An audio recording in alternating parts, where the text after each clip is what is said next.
A week ago, we were in Aberdeen and Martin asked this question. Is the marriage of convenience between the SNP and the Scottish Green Party heading for divorce? Well, that divorce happened and it was messy. The Butte House deal collapsed. The First Minister resigned and the SNP are looking for a new leader. Tonight, we're in Edinburgh for a special programme putting the key players before an audience of voters. Welcome to Debate Night. Answering the big questions on our panel this evening. From the SNP, Neil Gray is the MSP for Airdrie and Shotts and Cabinet Secretary for NHS Recovery, Health and Social Care. Neil organised Humza Yousaf's leadership campaign last year and has been called his closest ally at Holyrood. From the Scottish Greens, co-leader Lorna Slater, MSP for Lothian. Lorna was also a minister until last Thursday when the Butte House agreement was terminated.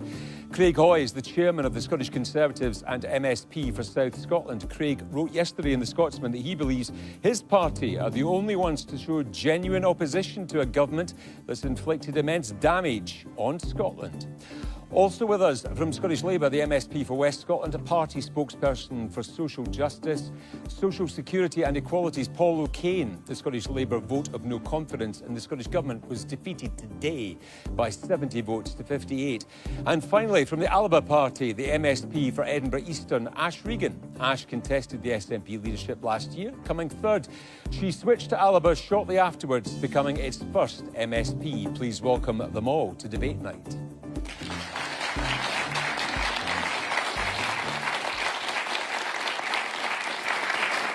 And of course, welcome to our studio audience here in Edinburgh, the first voters to be able to question the politicians about recent events.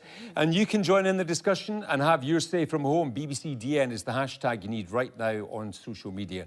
And our Debate Night podcast will also be available for you to download straight after the show. Tonight, we're going to focus on three things. What really happened, where we are now, and what does this mean for where we're going and Scotland's future? The people we've not heard from so far are the voters of Scotland, and they are here with us in the room this evening. So let's start with them. How do you feel about what has happened over the course of the last week and what it means for you and politics? Let's start with just in the middle. Yeah, when you go. Yeah, it's our country. We should be allowed to vote who's going to lead us.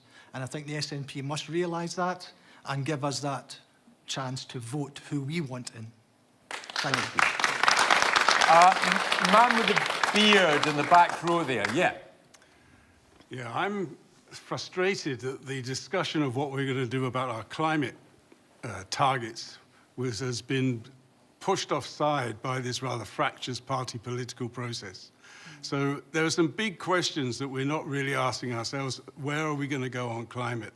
How are we going to reach the 2045 net zero, whether it be through targets or whether it be through having carbon budgets? Those are the big questions. OK. A man in the blue shirt just at the back. Good evening. My name's Stuart. Proud to be Scottish as a small business owner. I agree with the gentleman in front of me. I think the public should be given the option to choose the First Minister. I would like to ask Neil Gray, as his campaign manager, why he was ever elected to be the First Minister of Scotland when he failed in transport, he failed in logistics, and he failed in justice. What's the credibility there? All right, let's just hear from one more. The lady down here. Yes, on you go. I think this shows that the SNP not only doesn't have a plan for delivering on any of the priorities of the people, you don't have a succession plan, you don't have any sort of route map out of the chaos that is happening at the moment. Absolutely, we are heading to be just another part of the UK that is governed by someone who's completely unelected. This needs to be put to the people. It's a joke. Right. We'll get through some of this evening. Let's start with, we've got the key players here from what's happened over the course of the last few days. Neil Gray, one of Humza Yousaf's closest allies. When did he tell you he was going to quit? So I spoke to the First Minister on Sunday evening. And I have to say, given what I've invested, what he has invested in not just being First Minister, but also to get to the point of being First Minister and the challenges that he has overcome, given his background and the abuse that he has faced, that was an incredibly emotional conversation. And I was very sorry. I'd done everything that I felt I could in order to try to... Did you try and change his mind even at that late stage? I tried to convince him to continue all the way through the weekend. And did what I could to try as best I could to see a route through which he could stay as First Minister, because I genuinely believe he has done a good job. He has just 3 areas that I would pick out. We are looking now at a situation where in this coming year, 100,000 children, fewer children in Scotland, are going to be in poverty as a result of the actions of the Scottish Government, including the investments that have been made as part of... he told us that in Butte House in his speech on Monday. You said there was a route for him to stay, and you told him that. What was that route? Well, no, it was through continued discussions with the Greens, and when that became... when it became clear that that wasn't going to be the case, then I think the First Minister came to the realisation himself that it wasn't going to be sustainable. And by Sunday, that had gone. The Greens were out of the question, but the person sitting next to you was in the frame. There was going to be a conversation with Alba, potentially, and you had that conversation on Monday morning, didn't you? What happened? I did. So we're in a situation now where we have the junior partner, or the former junior partners in the government, boasting about how they have got rid of the First Minister of Scotland. That's not true. And I set out a very measured, a very reasonable approach to the First Minister. I wrote him a letter and I said that I would be willing to support him in the vote of no confidence against him, because at that point it was just about himself and not the government, if he could demonstrate to me progress on Scottish independence, and that would be action, not just words, not just talking about it and putting it in your election manifesto, but actually doing something.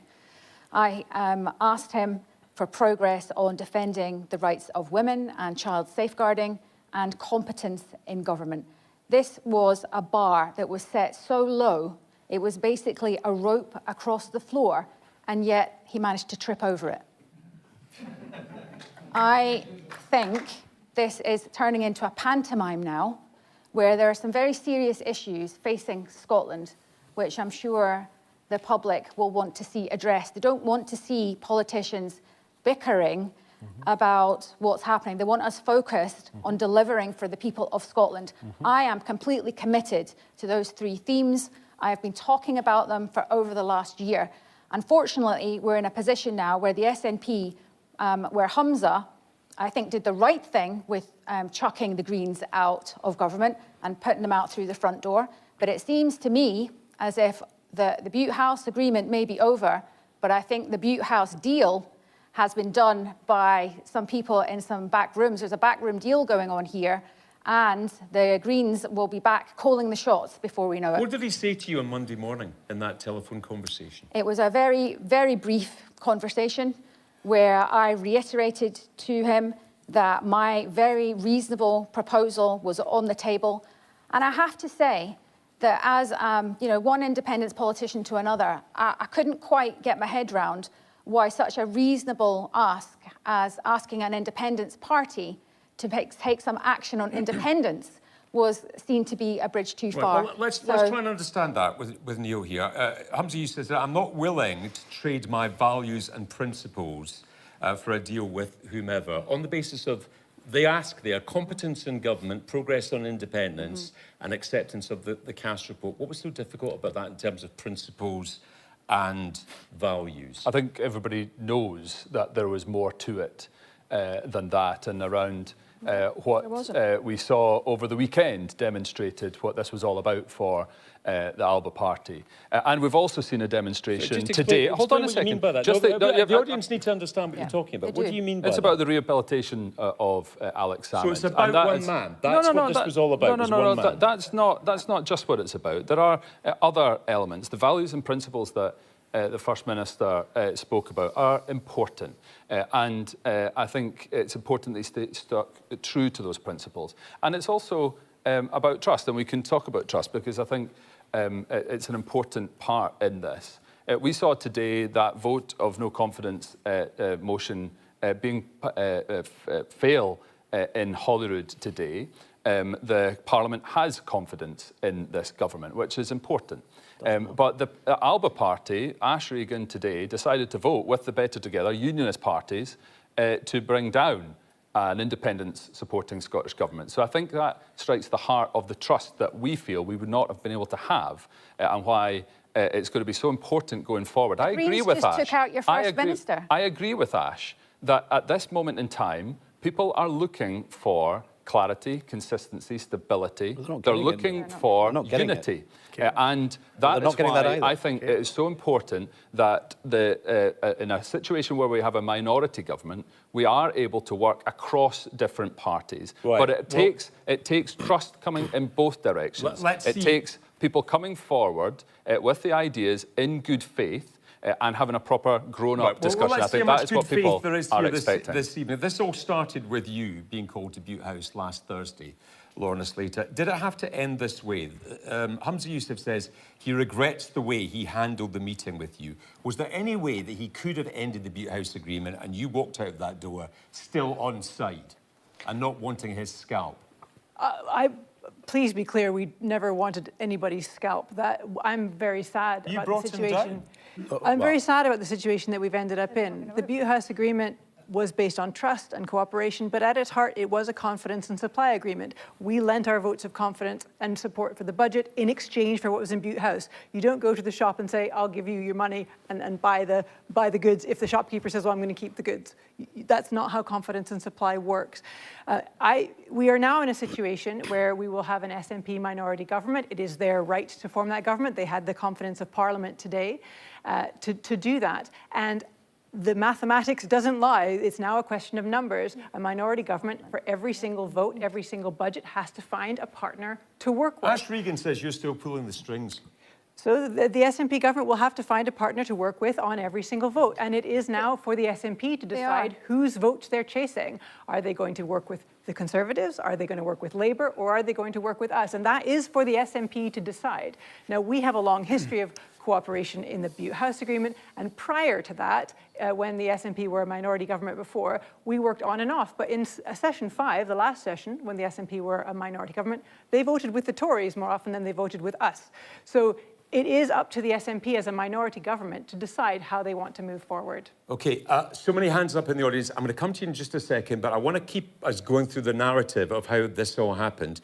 Craig Hoy, listening to all this evening, we are where we are this evening, thanks to your vote of no confidence. Was it really in the best interest of Scotland to pursue it? I think it absolutely was. And I think, let's not beat around the bush here. I don't want to kind of interject in the fallout amongst old friends that's taking place here tonight. But ultimately, it was the Scottish Conservative motion, led by Douglas Ross, a motion of no confidence in Humza Yousaf himself, that brought Humza Yousaf down over the course of the weekend. He knew he couldn't win that vote this week, and that's why he went. And that's not my question. My question is it in the best interest of these people here tonight, the people of Scotland? I think it is in the best interest for two reasons. One, I think the Greens leaving government is good for Scotland because we can now start to focus on real policies that will change people's lives for the better, not the fringe causes that the Greens were bringing to the climate table. is fringe? Climate is fringe? And I think actually Humza Yousaf leaving office is good for Scotland as well. He wasn't up to the job. Simply put, he wasn't up to the job. And actually, the manner in which he pushed Lorna Slater and Patrick Harvie out of government shows that he wasn't up to the job, because in what political playbook do you kick out your partners out the front door into the cold light of day, knowing that you might have to call them up the very next day to ask for their support in a vote of no confidence? He was running Scotland down. The green tail was wagging the dog. I'm pleased to see Lorna and Patrick out of government, and I'm pleased to see, it's not happened yet, but it will happen soon, I'm pleased to see Humza Yousaf leaving Butte House. Right. Final piece of the jigsaw in all this, Scottish Labour. Paul O'Kane, your vote of no confidence in the Scottish Government failed today. John Nicholson, MP, tweeted, what a waste of time it was, wasn't it? No, I don't think it was at all. I think we have said consistently that this isn't just about one man or one First Minister. You know, the reality is Humza Yousaf last week, through his own efforts, brought down that arrangement with the Greens and brought down his First Ministership, if you like, because he decided, essentially, to break that agreement, having spent the week before saying it was worth its weight in gold and that it was so precious and important to him, but then unceremoniously dumped it when it suited But you knew him. the vote was going to fail, so what's the point? Isn't that the kind of politicking that just drives people mad? Well, no, Stephen, because I think where we started in the conversation tonight is that people actually are really frustrated by this current arrangement, that we're going to have another First Minister without a democratic process sitting behind it. And actually, I think, as I said, it's about more than one person. This is about the failure of this government, where we have 1 in 6 Scots sitting on an NHS waiting list, an economy that is not growing as it should, and our public services in crisis. And I think that it's a verdict on that government that had to be passed today, and that's why that vote of no confidence was so important. Right, that's where we are this evening. Let's see what the audience think of that. Man on the front row. I think listening to Lorna, Ash and Neil speak, there's a lot of kind of blame being pushed around each other and a lot of people kind of being opportunistic, whether you take the view that the Greens came out very well from the Butte House Agreement or that this is all about the rehabilitation of Alex Salmond. And what I think you missed the point is no one is talking about governing and actually a stable Scottish government. You've seen it around the UK as well, where that's the Conservatives leaning quite far to the right to kind of pick up votes here and there. And I think what people want is just focus on actual government and not bickering, and just a clear agenda and a path forward. OK, we'll pick up some voices and then take this to the panel. Man with the glasses at the back. I just want to ask Neil Gray. He said that the Scottish Parliament had said that they had faith in the Scottish Government, but we're meant to be here for the people of Scotland tonight, and we don't seem to have been asked if we have any faith in the Scottish Government. And also a question for Lorna Slater as well. Now that the Butte House Agreement is over, can she name a couple of achievements that during the period of the agreement from the last few years? Because I can't see many. OK. Deposit return scheme? Hold those thoughts. We'll come to them in a second. Man with his hand up there. Yeah, on you go. With regards to Neil's statement earlier on when you were chatting, I know we're going back a bit, you said there's 100,000 less Scottish children living in poverty. It's 2024. There shouldn't be any children in Scotland living in poverty. That's an embarrassing. It's like you kind of you put that out as a high, but that's shameful. It's a low bar. Shameful. Thank you. And lady in the second row, here. I think that as someone who voted for independence in the last referendum and would want to again, this today, I think, just demonstrates how that could be difficult because there's no clear path to independence from anyone, really. And it feels like that, similarly to what the gentleman in the front there was saying, everything's just getting moved aside for party political nonsense. So when Humza Yousaf said in Butte House the other day that independence feels tantalisingly close to him, that's not how you see it. No, it feels further away than ever to me. OK. Your views on all of this from home, the hashtag is BBCDN. So that's where we are right now. Let's dig into what might happen next this evening. This question is from Ian Banks this evening. Ian, good evening. Evening. Is John Swinney a safe choice for the SNP leader, or should they be thinking more outside the box to really get independence? Thank you, Ian. Ash Regan, is John Swinney a safe choice for the SNP, or do they need to think out the box? Well, no one's actually declared that they're running in this contest. Why do you think that is? To happen. I have no idea why that is at this point, but no one has. Obviously, there are names in the frame. John Swinney is one of those names. It's interesting that he had previously, ruled out this time last year. I believe he had completely ruled out that that would be an option for him. He said that, they needed to have fresh faces. I think that this is a matter for, the SNP members. They should carry out the contest in the normal way. I think it was quite good last year that different ideas were able to be aired. There was a proper debate about the future of the country and the party. So I'm very clear, this is a matter for the SNP membership. It is not a matter for the Greens to be dictating who is acceptable to them, who they can work with and who's acceptable to them. It shouldn't be up to the Green Party to be setting that out. Of the names being talked about, who's the most likely to achieve independence? That's the question. I will work with any SNP, whoever the SNP pick, I will attempt to work with them, and I will work with the leader of the SNP, the First Minister, to progress independence. So it entirely depends who the SNP membership pick for that. Thank you. Neil Gray, is John Swinney a safe choice for the SNP leadership, or should you be thinking more out of the box to achieve independence? I think, yes, he is. To address some of the points that have been made, the gentleman at the front was asking for stability, and I was saying that's exactly what I've said previously, that's exactly what we need. And I think John has an experience, his time in government, his contacts and his work across the chamber that he has carried out across a number of different portfolios. He ruined the Scottish education system, Neil. Well, no, my wife is a primary school teacher, and I know very well the affinity that John is held in by the teaching profession because of the work that he did with teachers. It's not what I hear. And so I think John. I think John would bring. Hang on. I think John would bring stability, leadership and competence to government, which is exactly what has been asked for and I think is right. But I also think that of the two names that are mentioned, we have a great opportunity before us, regardless of who it is that's coming forward. Kate Forbes is an immense talent as well. She came second last time and it was very close. Why is she not the obvious choice? I think, well, Kate obviously hasn't ruled herself in, she hasn't ruled herself out. But what I am seeing is a poll last night that showed that amongst all the voters in Scotland, the Ipsos Mori poll, demonstrated that both Kate and John are more popular amongst the electorate across Scotland than Anna Sarwar or Douglas Ross. So that serves to demonstrate that in spite of the challenges that the SNP has been through over the last year, we have an incredibly strong team that is able to bring that clarity, that consistency, that leadership, that solid, that sustainable, strong government that people are looking for. And I'm convinced that whoever it is that chooses to stand or is chosen will bring that commitment to work in the interests of the people of Scotland and will continue to do so. What's the delay? Why is this taking so long? I'd have to ask John and Kate. I'm sure they're preparing for what it is that they wish to come forward with. It's a difficult choice, as I'm sure Ash and other colleagues would be able to outline, to stand for leadership of any political party, but also to be First Minister. It is a big commitment to make. And so I know that the circumstances that both John and Kate have mean that it's not an inconsiderable ask. And they need to take time in order to think that through. Okay. But as I say, I'm confident that regardless of who is picked... Ian, you asked the question. What do you think?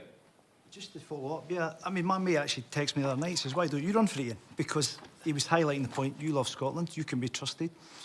Why, you know, obviously it's ridiculous, but the point being, to get independence for me, we're going to have to do something outside the box. Whether John gets it or Kate gets it or somebody else gets it, I don't. And it breaks my heart because I want it more than anything, but I don't think we will get it in the current climate with that. I think it's going to take something outside the box for people, that 10-15% we need to swing the vote. I think we're going to have to persuade people who are on the fence, who want their mind changed, and I think that's going to be something that I haven't seen yet. I'll vote for it till the day I die. It won't matter, but you need to persuade the 10-15% for me to get independence, and that for me is what it's all about. I think you absolutely make the right point, that regardless of who it is, whether it's John or Kate, I think they both have the skills to be able to reach out across the country and to continue to make that case I want to hear more from the audience here this evening, Neil. Why I continue to do what I do. In the shirt in the end, yes, when you go. Yeah, it's just regarding what you were saying about education. Education's on its knees just now in Scotland. Precisely.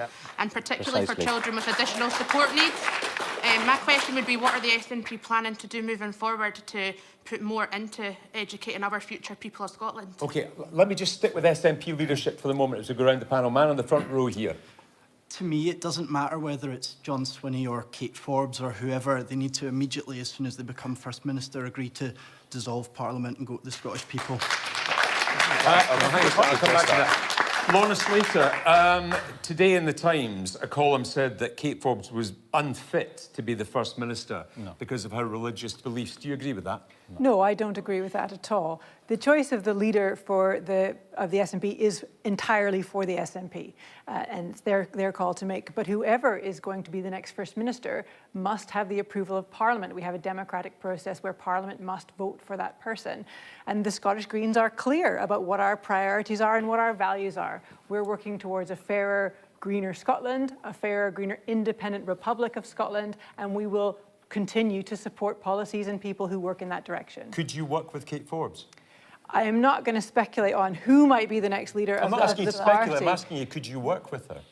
whoever leads the SNP next will have a minority government. It isn't appropriate for someone from another political party to comment on the internal process. I don't want to interfere with that. Ash, you said yourself you don't want the Greens calling the shots. I'm saying you're right. I'm not calling the shots. This is for the SNP to decide. The Scottish Greens recognise that the SNP are the largest party at Holyrood. They've got the democratic mandate to make a government. Now, they will be a minority government, so they have to decide whose votes they're going. Who are they going to work with? That's really the question. Are they going to work with Ash? Are they going to work with us? The Labour, the Tories? I mean, really? So they're going to have to decide who they want to work with. If they want to work with us, they know how to do that. They know what we're going to ask for, and we have a long track record of working well together. In the denim jacket, just on the aisle in the middle there, yes. Yeah, thank you. I think it's very disingenuous of the Greens, the way they're speaking about that. It's us who have to decide, not the SNP, not Parliament. We need to be given the vote. Also, it's surprising to me that there's people who have left the SNP but are still in Parliament being the key point. It's ridiculous. The person should have resigned, and I think the government should resign as well, and let's get a clean slate and start again. Gentleman in the middle there, yes, on you go. Can Scotland actually afford independence on its own? Yes. Yes. Yes. Yes. There are lots of small independent countries in Europe. Scotland could join them. Absolutely. We have some excellent papers on it. You may have realised. Nobody's reading them. Nobody's reading them, Lorna. Right, Craig Hoy, is John Swinney a safe choice for the SNP leader, or should they be thinking out of the box? Well, I think it says everything about the present cabinet that not one of them is coming forward to be First Minister. I mean, there's Z-listers, each and every single one of them. And I think the interesting thing is, if the solution to the SNP's problems is to go back to somebody who was leader 20 years ago and who was an unmitigated disaster, somebody who as a minister, as I said earlier, fatally undermined the Scottish education system, then I think you're asking the wrong question there, Neil. Fundamentally also, this isn't going to be a fresh start, because if it is John Swinney was alongside Nicola Sturgeon during every one of those years where they failed our parents, our pupils, our schools, our National Health Service, our roads. At the end of the day, Neil, you have been in office for 17 years and you have failed to improve Scotland. And that's why I think bringing back somebody like John Swinney, because you're desperate and on the rack, would be seen as an act of desperation. But just in relation to Kate Forbes, I think some people think that Kate Forbes would somehow be different. At the end of the day, Kate Forbes is a Scottish nationalist. She wants to break up Britain. She wants to remove Scotland from the United Kingdom. And also, as Finance Minister, she was responsible for slashing council budgets across Scotland, which means all of your services are poorer as a result. And she was also the Finance Secretary that raised tax on middle-income Scots, so that everybody here who earns more than £27,000 now pays more tax in Scotland than they do in the rest of the UK, despite the failure on public services. Let me hear from the lady in the second row. Yeah, you go. For starters, what an absolute embarrassment for the SNP that the Tories are picking you up on your record, considering there's not one person in Scotland, I think, would have confidence in them to be then putting a vote of no confidence for you in Parliament.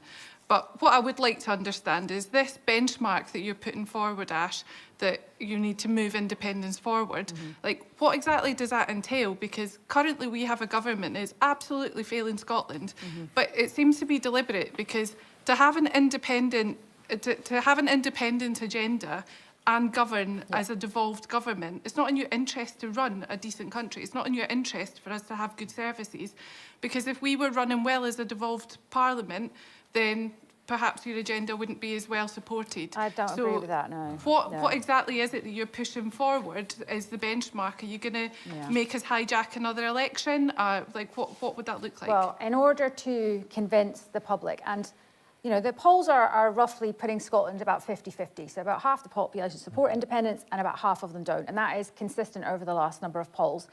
So the way that you would convince people to get over the line, over that 50%, is to demonstrate competence in government. You're not going to run a failed administration where you're letting Scotland down and you are having ministers go on the television and disparage Dr. Hilary Cass's, years and years of research into, looking after children. Yeah, but your Green colleagues did not. But your Green colleagues did not welcome it. They went on television and they disparaged it. They said they didn't support it. They supported ideology over evidence. We can't have that. People must be held accountable. We need to be able to, the public need to be able to look at their government, trust them, and know that they are delivering the best. Not, you know, you're not going to get everything right, but they need to be able to be trustworthy, and they need to be dealing in facts and not in ideology. OK, I'll pick up more with the audience in a second, but Paul O'Kane, is John Swinney the safe pair of hands the SNP need now?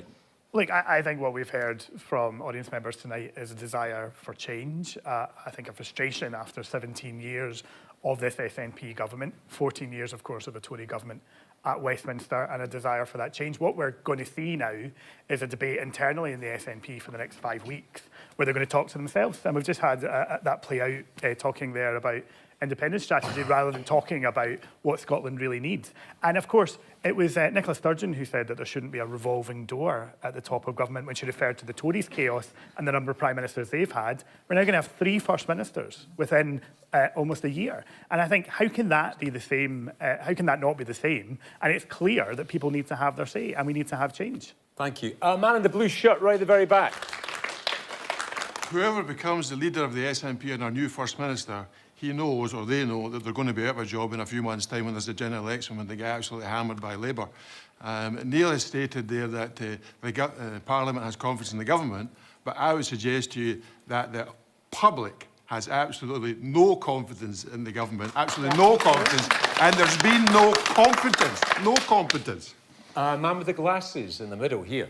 As we're moving into the new election for the SNP party leader, can I ask Neil, does he still echo the SNP comments for a while back that when the Conservatives elected 2 Prime Ministers without going to a general election, that it was an affront to democracy? Yep, Nicola Sturgeon said that. Why is it different? So there are a couple of things that I would say on that. There's a different process for electing a Prime Minister in Westminster as there is for a First Minister. The Parliament in Scotland, in Holyrood, elects a First Minister. That doesn't happen at Westminster, where the leader of the largest party tends to lead that government. The other point that I would make, in terms of whether or not there should be an election now, is that, of course, that would not stop, and I know colleagues will know this, that does not stop there having to be an election in 2026. So we'd see an election now, an election in 2026, and I don't think actually that is what people are looking for. They are looking for what the gentleman at the front row asked for, which is stability. And I think, as I say, I think John Swinney would bring that. I believe Kate Forbes has the potential to bring that. I think we have the opportunity to take that forward. And I think it's a bit trite for colleagues across the panel to be suggesting that this is an issue that would have a First Minister that hasn't been elected by the public. Because, of course, we've got Gordon Brown, who didn't see a mandate. But we have a situation with Henry McLeish. We have a number of different situations. We'll get into this in another second. Let me just quickly ask you, we still have nobody putting their head above the parapet on this. There's a situation where it could be you. No. Why not? Because I believe I'm self-aware enough to know what my strengths are, what my weaknesses are, and I know I can see what is needed right now. And I believe that John Swinney has the ability and the experience, the talents and the skill to be able to take us through what we're needing right now. So, I hope if whoever it is that stands, it will see us through 2026 for another SNP government. So not you ever. You don't sound very confident. I didn't say not ever. That's not what I said. But this isn't a time for personal ambition. Biding your time. There's been He's biding his time. There has been a lot of talk of personal ambition across the parliamentary chamber, quite frankly, today. And that is not what this today should be about. This is about making sure that we are focusing in on the priorities of the people, that we continue to deliver on the mandate that we were given in 2021. We will find out what those priorities are in just a second. So tonight we're in Edinburgh. Next week we're going to be, who knows what will be happening then, in Cumbernauld. And the week after that we're going to be in Perth. So if you'd like to be in the audience and have your say, just go to the website and get involved. Let's go to our second question of the night, which comes from Gary Neal. Gary, evening. Well, good evening.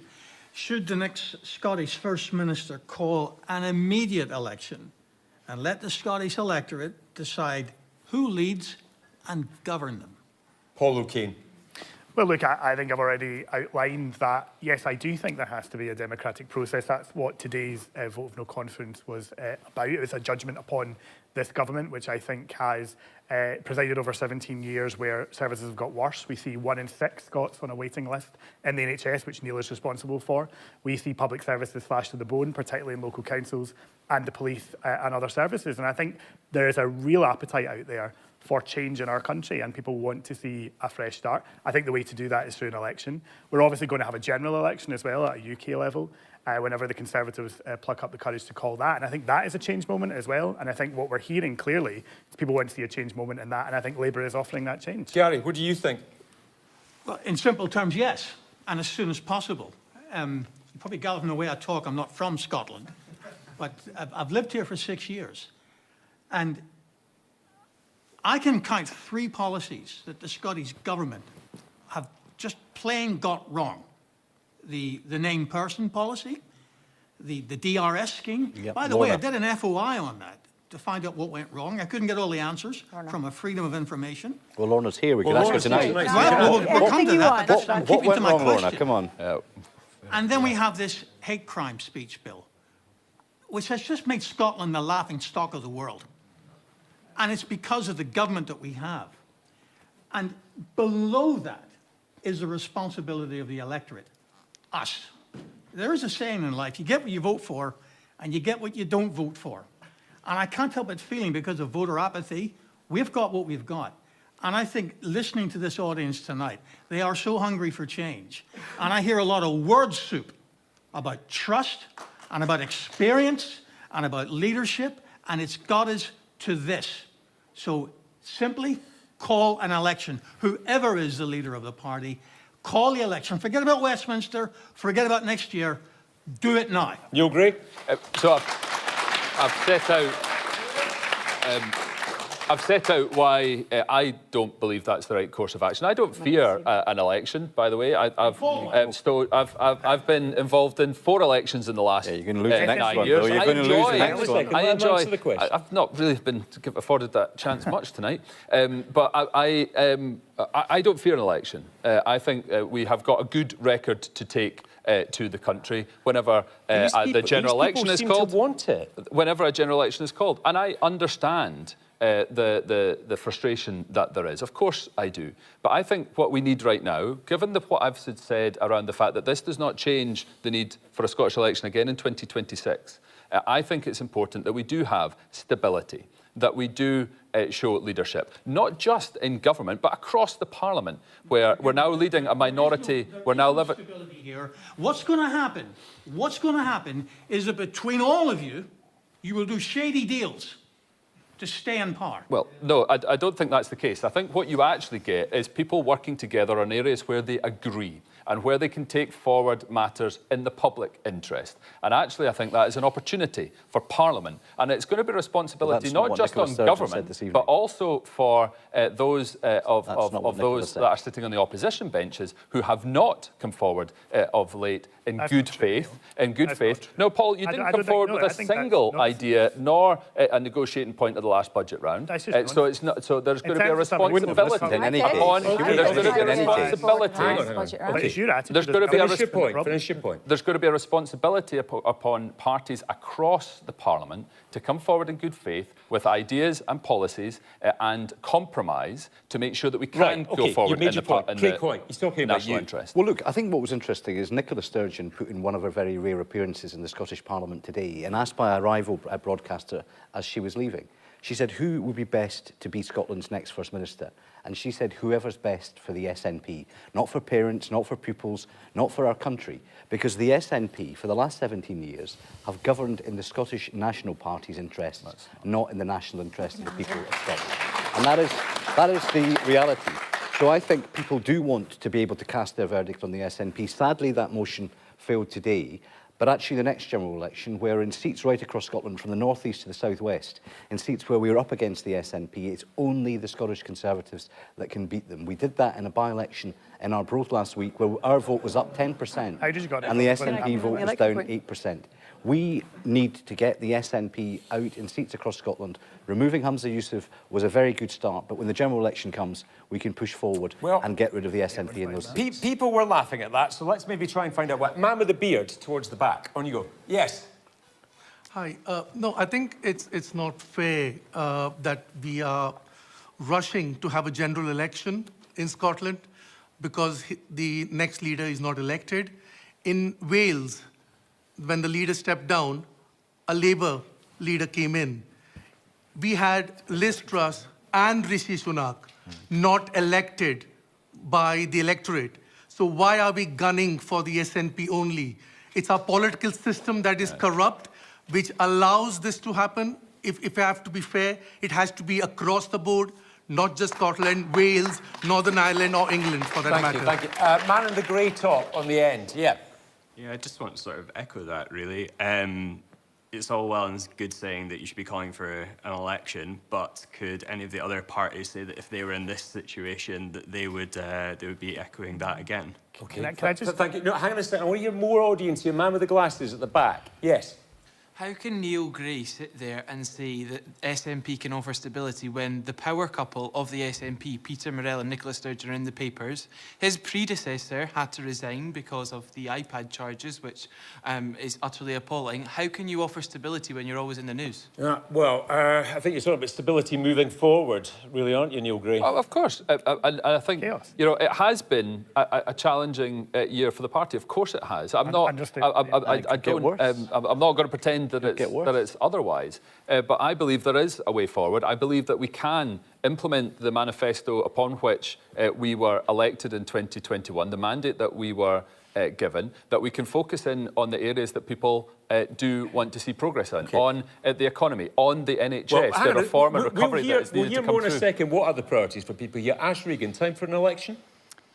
Well, the public are sending the SNP a message. There's no doubt about that. Over the last year, the gap between the number of people that say they're going to vote for the SNP at the next election and the support for independence, the gap now is 15 points there. So there's a message being sent here to the SNP from the public that they're not happy about the priorities that the SNP have been focusing on. And arguably, I would say that many people vote for the SNP because they want to see progress on independence. Progress on independence is not just something you wheel out at an election to get people to vote for you. You need to show action. You need to show a plan for how you're going to get there. I'll work with anyone that can put a plan in place. But I would say... They don't want to work with you. Well, they have an opportunity to do that. I've said that I'll work with anyone to progress independence and the other issues that I care about. Their support, I think there are priorities of the public, by the way, as well, like the competence in government, like saving Scotland's only oil refinery as well. I think that's very important. So a new leader does offer the opportunity to the SNP, should they choose to take it, to work with people like myself or others across the chamber to reset back to the priorities of the people of Scotland. Lorna, Slater, people here, lots of people in this room are calling for an election.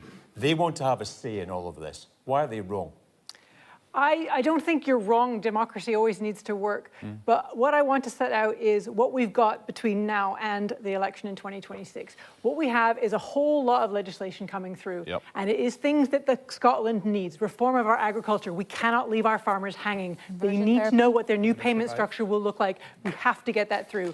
Land reform. We need to reform land in Scotland. We can't allow this continuing ownership of most of Scotland by only a few number of people. We have to make it fair. We have to bring in better rights for tenants, rights to keep pets, rights to decorate, rent controls. We have a natural environment. All of this legislation. This is the work of governance, of governing. These are the things, that was only half a dozen. There's dozens of bills that are coming through.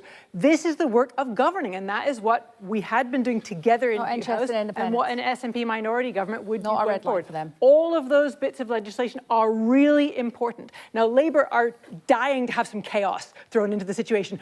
Because even with the SNP having a challenging year, Labour has not managed to pull ahead from that of them. They have not managed to do that. So they're trying to stir the pot here. You can't on the one hand say you want to see democracy what we need to do, and then deny an election. What we need to do, I understand where people are coming from, but what we need to do is deliver on what we've got in the plan. But because our farmers need those fees. Our farmers need their payments. The tenants need rent controls and fairer tenancy rights. All of this work needs to continue, and I hope very much that we can work towards that, because that is how we get a fairer, greener Scotland. We set out a programme for government, and we delivered on that. But you're not in government anymore.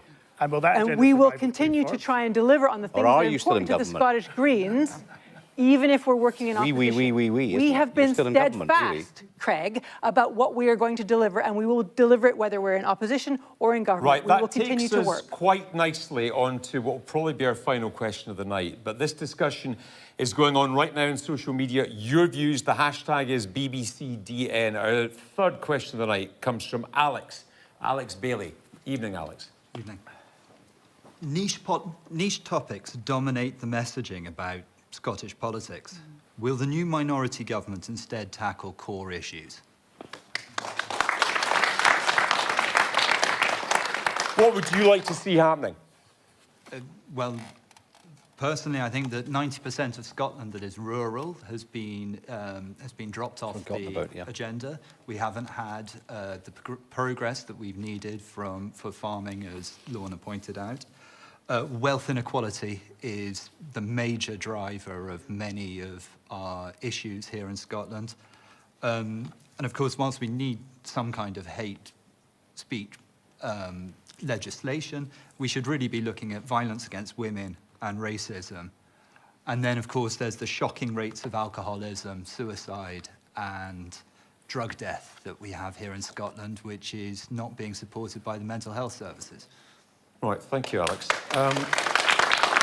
Neil Gray, have you been focusing on the wrong issues? Although I think we are looking to make sure, and minority government obviously means that we have to look to compromise across Parliament on the issues that we are taking forward. And the points that the gentleman raises, I was born and brought up in Orkney, so I well understand and recognise the challenges that are faced in rural and island communities. What's going to be different moving forward, Neil? Well, we're going to have to work across the Parliament on an issue-by-issue basis, and whoever comes forward as the new leader of the SNP, the new First Minister, is going to have an opportunity to set out their perspectives, what it is that they are seeking to achieve. I believe that needs to be continued recovery of our NHS, continued investment in our public services, which has been prioritised by Humza Yousaf, where we've taken the decision to make sure that we have a progressive taxation system here in Scotland. That means we've got £1.5 billion more this year to invest than we would have done otherwise in the face of a falling Westminster block grant. It's rising. It means no. There's been a cut to the Westminster block grant to Scotland. It is true. And it means that we must. This working together is going well, isn't it? I mean, but this is the challenge that we are going to face. That there is going to need to be a different approach to the way the Parliament operates from the opposition if they are truly to come forward in the national interest. And I believe focusing in on some of the points that I've raised there, continue to grow the economy, looking at utilising and benefiting from the green energy revolution that is coming. We have got a huge opportunity here coming forward in Scotland. We need to make sure with the stability that I hope comes that we harness that and we do it for the benefit of the people of Scotland. OK, gentleman on the check shirt on the end of the road there. Yeah, I want to hear from all of you. What matters most to you? Yeah, there's clearly a lack of trust amongst the audience around the ability of panel members to kind of deliver. I would like to know what panel members think of forming more permanent citizen assemblies to actually hold your policies more to an account, so they can't be scrapped for short-term political gain. Regan? Yes, I think we should make much better use of Citizens' Assembly. I completely agree with that. And I think that had we gone to a Citizens' Assembly for issues that were fairly contested, and I would say gender recognition reform was a good example of that policy, I think the public probably would have found a way through that was probably better than what the Parliament came up with. Lorna was talking there about, the Greens would deliver. Now they're not in government. Lorna, you weren't delivering when you were in government. The bottle return scheme cost the public a lot of money. It didn't go anywhere. It was a complete unmitigated disaster. The bottle return scheme was funded by industry. Highly protected marine areas. You haven't compensated ended up pitting the government against fishing communities all around our country. You stood on a manifesto saying those were in, and you abandoned the party you stood with. So I don't think these policies are what the public is looking for. The government is also saying, and I know that the Greens do support this, another policy that's coming forward is a bill called the Conversion Therapy Bill. And the reason that I was so interested in getting the government to accept the recommendations that came from the Cash report is because there's some learning in there that would directly affect the conversion therapy bill. That some of these children need to be holistically treated, they need to get the right care, not a less standard of care. So that conversion therapy bill, I think the government needs to look at again. I think they need to accept the CAS recommendations in full, and they need to withdraw that piece of legislation. Is it fair to say that some of the most controversial policies over the last few years have been under the Greens' watch? There have been policies that you brought forward as part of the coalition agreement with the SNP that have led to the situation that we're in here? Well, I'd actually say no, that isn't true. And the reason I would say that is because deposit return scheme was passed by the last Parliament when the Greens were not in government. The highly protected marine areas was on everybody's manifesto in one shape or another.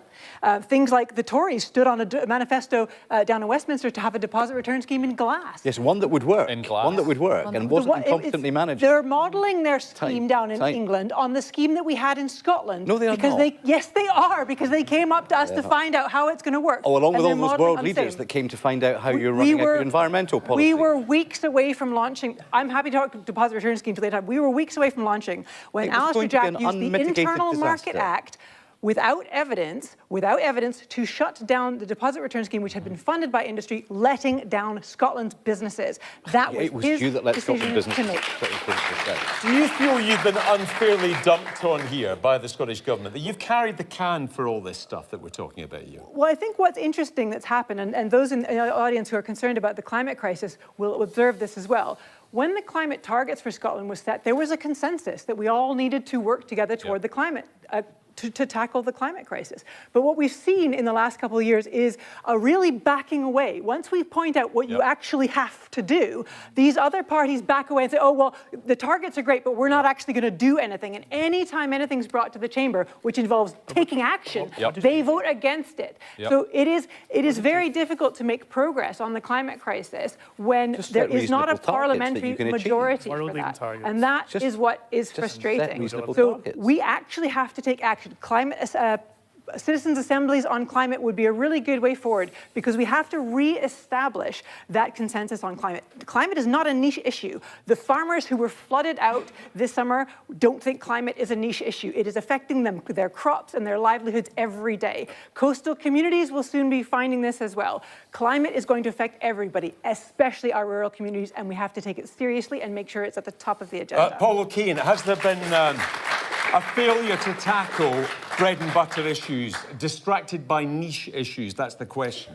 I think over the course of the 17 years of this SNP government, there has been a huge problems in our public services that have gone unaddressed. I keep coming back to the NHS because I think everybody will have had experience or have somebody in their family who is struggling on an NHS waiting list, can't get to see the doctor, can't get the appointment they need. All of this under the watch of the SNP. They have not invested properly in the workforce. They have not had the solutions properly to come back from COVID. And really, that is the challenge that bothers people. That's what keeps people awake at night. That's what worries them. And that is what needs to be fixed. And that now needs to be the focus. But I have to say, if we think that going back to more of the same with John Swinney or Kate Forbes, who chronically underinvested in public services in their time in government, then seriously, I think that is completely the wrong avenue to go down. Yeah, just on that point, either of these two names being talked about at the moment, why will anything be different in terms of the issues that are being tackled under them? Well, I think that they'll come forward with the prospectus that they come forward with. But I want to address directly the point that Paul O'Kane was making there around Scotland's NHS, because I absolutely accept that for too many people, they are waiting too long for treatments. But we have come through a pandemic which has had an absolutely clear impact, not just on Scotland's NHS, but on the Welsh NHS, on the NHS in England, and others across the world. And by almost any measure, the Scottish NHS is performing better than the other health systems in the United Kingdom. Now, I accept it means that people, I accept that for those people that are waiting for too long, that's not good enough. But it demonstrates that this is not a uniquely Scottish challenge that we are facing. But we have invested. Should that be the #1 priority for the next First Minister? Of course, the Health Secretary is going to say that the health service has got to be the #1 priority. Of course it is. We've got to continue to invest, as we have done, where we've got the best paid staff anywhere in the United Kingdom. And we'll continue to make that investment where it's been cut elsewhere. What should the next First Minister be concentrating on? Well, we know what the SNP want to be focused on because they said it at their special conference. Page 1, line 1 of their manifesto will be about independence. And it's a bit rich. It's a bit rich for Neil to say that he now wants us to have this cosy consensus and to work across the Parliament. Only after you've lost your majority and your friends in the Greens have departed. I've met with Sandesh, I've met with Jackie. I continue to meet with colleagues across the Parliament so that I can listen and can pick up on those ideas. But Neil, I've engaged in the majority government. Listen to him answering the question. But Neil, in December, when you were passing that very flawed gender recognition reform legislation, we came forward with reasonable and reasoned amendments that would have stopped Isla Bryson, a male rapist, going to a female prison. We brought forward an amendment that would have done that. You didn't listen. Why? Because you wouldn't take amendments from the Tory party. At the end of the day, the reason politics is so toxic in Scotland today is because the SNP cannot move beyond their Says the culture warrior on the end of the road. Focus on everybody's priorities, which is definitely not independent. Right, we've got 2 minutes left in this programme. Let's find out what should matter most to the next First Minister of this country. Lady in the mustard top there, yeah. Firstly, to Ms Slater, industry do not only pay for the bottle return scheme, the DRS scheme. I believe that the Scottish National Investment Bank lost money on it. Lost a lot of money. Yeah. In terms of land use, stewardship in the future for food production, food security in its widest sense is imperative and is more important than ownership. And to Mr Gray, should your party, if there's an election, be back in power, would you give consideration to housing becoming, as it were, merged with health and social care? Because so often people cannot leave hospital because of housing issues. Okay. And it seems to me that's a new mesh of opportunity. Thank you. Lady on this side here, what matters to you? I just am wondering, I'm hearing a lot here about we can do this or that or this or that. I think all the people in this room will be the same as me, in that if I went to work and said, I'm sorry, I can't worry about any strategic objectives because I've just got to make sure everything runs okay, or vice versa, I'd be getting a pretty bad performance review. So just wondering why That's like even an election. Final word, the blonde lady here, yes. Hi there. As someone who was a very strong supporter of SNP as of the past 10 years, the past year or so, I've watched the SNP implode, and that makes me really sad to see that. I feel like the SNP needs to start investing in the hard-working people that are in Scotland to progress them, not to tax them higher. That I feel, as you progress, you're getting taxed higher and higher and higher. Absolutely. Yeah. And where is the progression? Where is the career development of the people of Scotland who want to make this country better? Yeah. Thank you. And that's it for tonight. Who knows what's going to happen over the next week in politics. But next Wednesday, we will be in Cumbernauld.